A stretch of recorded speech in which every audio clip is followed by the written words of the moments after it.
okay, your political ideas, they have a foundation on ethics, yeah? Ethics, morality. And then I want to ask you, how is morality compatible with limited mind, determined human, as you put it, if I understood you well? Because in limited mind and determined human, I don't see a place for the free will, which is the base of morality in the human world. So what do you think about it? About free will? And morality, which is of course the base of politics and social human moral ideas. principles we can study, like the kind of work that I mentioned, John Mikhail, others, are carrying out the beginnings of experimental work, which sheds light on and may ultimately shed a lot of light on what our innate moral principles are, what Hume was looking for example, and Adam Smith and others. That could shed some light on it. So I don't think it's going to tell you much about freedom of the will. Freedom of the will, I think we're stuck pretty much where Descartes was. We just can't abandon believing it. It's our most immediate, phenomenologically obvious impression, but we can't explain it. And as he said, if there's something which we just know to be true and we don't have any explanation for it, well, too bad for our explanatory possibilities. But I don't see any way of getting around that. I mean, there's a lot of arguments that we don't have freedom of the will. And those arguments there's a ton of literature on that. And the literature is kind of interesting, actually for reasons that William James discussed. He said, if you believe that there's no freedom of the will, why bother presenting an argument? You're forced to do it. The person you're talking to can't be convinced because there's no such thing as reasons.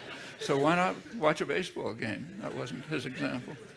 But anybody who denies freedom of the will actually believes that it's there. Otherwise, they wouldn't bother presenting reasons. I mean, unless they say, look, I'm just forced to present these. I can't do anything else but present these reasons. Which is, yeah. And it's very, very odd, these discussions, many of them.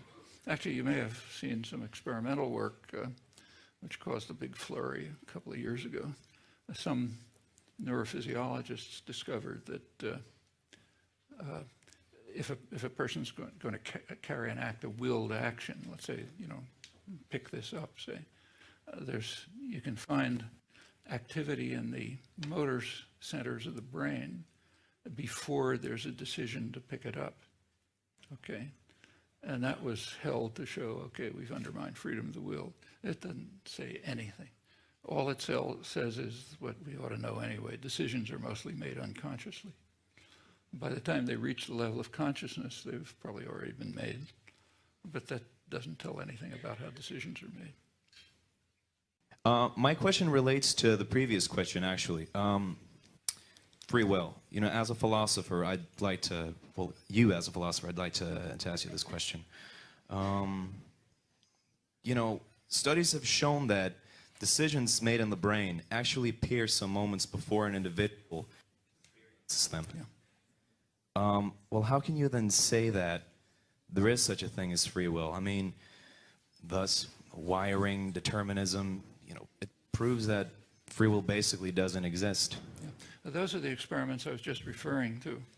There are some experiments which show that in a willed action, simple willed motor action, picking something up, there is activity in the relevant parts of the motor cortex before the decision to pick it up is conscious, okay? That tells us absolutely nothing about freedom of the will, except that its choices are probably unconscious. But I think we know that without the experiments. What? Complicated? Oh, yeah. Anything in this area is very complicated. When we understand nothing, everything's complicated. Yeah. It's another truism.